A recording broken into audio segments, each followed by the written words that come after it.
Welcome guys! So today, andito tayo sa DevCom and welcome back to Toktokan Kita vlog series. So today, mag-interview tayo ng mga higher DevComs natin. Pero may twist, meron tayong kasama today.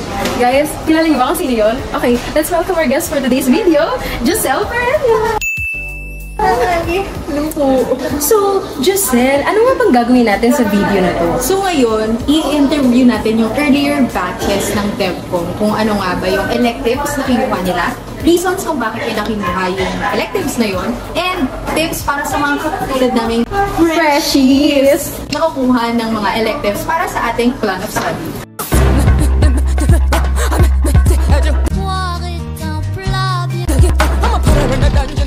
Yan, so meron na kami nakuha na i-interviewin. So Giselle, tara na, interviewin na natin si ate. Okay, nandito na siya. Yes. Name and batch. My name is Princess Vilio and I'm from batch 2022 originally, pero sa DevCom ay batch 2022. Yan, let's proceed sa questions So natin. para sa ating unang question, what elective courses have you taken or are currently taking that you believe align well with your chosen DevCom career track? And why did you choose them? Actually, before, nag-take na ako ng Math 25, Calculus, Statistics, and then UME 115, which is Social Policies. And I think makaka-help siya sa career ko as a development communicator kasi may plans din ako na mag-law school after. So, mainly nag-focus ako sa laws, environmentalism, ganyan, agriculture, kaya ayun. Last question para And sa ating follow-up. mga freshies. Yes. Based on your experience, what advice would you give to freshies about balancing their electives with their core courses? For me, personally, huwag kayong pumili ng technical electives na may lab classes unless you really want that subject or that course. Kasi knowing DevCom, marami tayong prod courses, marami tayong production subjects. So, heavy na siya on its own. So, if dadagdagan nyo pa, parang mas mahirap kayong i-balance siya at i-lay out sa schedule nyo. So, I suggest, if gustong-gusto nyo, yun lang kayo mag-lab class, mag-avail ng lab class. So, if hindi, yun, sa mga lek-lek lang kayo. Toktokan lang. Yes. Maraming salamat po. Thank you so much po. So ngayon, may pangalawa na tayong katoktokan. Eliza, take it away. Okay, andito tayo with Kuya. John from batch 21. Question number 1 po.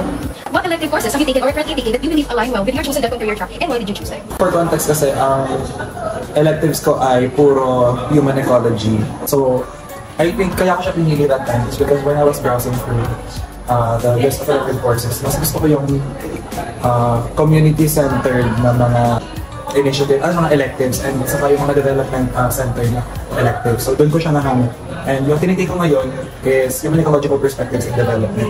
So may development theories doon na lapat sa iba't ibang klase ng communities, sa environment, sa mga iba't ibang sector. So similar sa mga inaaral natin yung mga marginalized and underserved sectors. Because it's in a different approach. So meron lang ibang lens na ginagamit yung human ecology. Our follow-up question naman po ay, sa amin po mga freshies, based on your experience po, what advice or advices would you give to freshmen about balancing their electives with core courses? Sobrang basic ng sagot, your time management at saka siguro prioritization.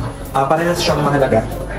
Parehas siyang magdademand ng oras ninyo. At siguro, magdademand ng oras din yung electives in a sense na hindi mo kasi i-hold. So, kailangan mo i-familiarize sa sarili mo. So, I think, really to be diligent sa pag-aaral ng mga concepts na nandoon sa kung anong elective yung nakunin niyo. So, siguro ay yung balance na hinahanap ninyo, makukuha nyo kapag nakita nyo na yung purpose nyo, ay, ganito siya.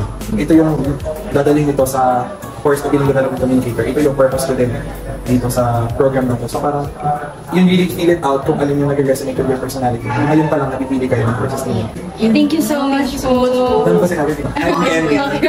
Oh, yeah. Yay! Yan, Giselle! Hi! So ayun, ang isa sa mga insights ko is dapat gusto talaga natin yung electives na kukunin natin for our plan of study. And time management is the key. Kahit gasgas na siya, it's really a default sa ating mga DevCom students. Yes. So dito lang natatapos ang Toktokan Kita. Bye guys! See you sa next episode kung meron pa man. Bye!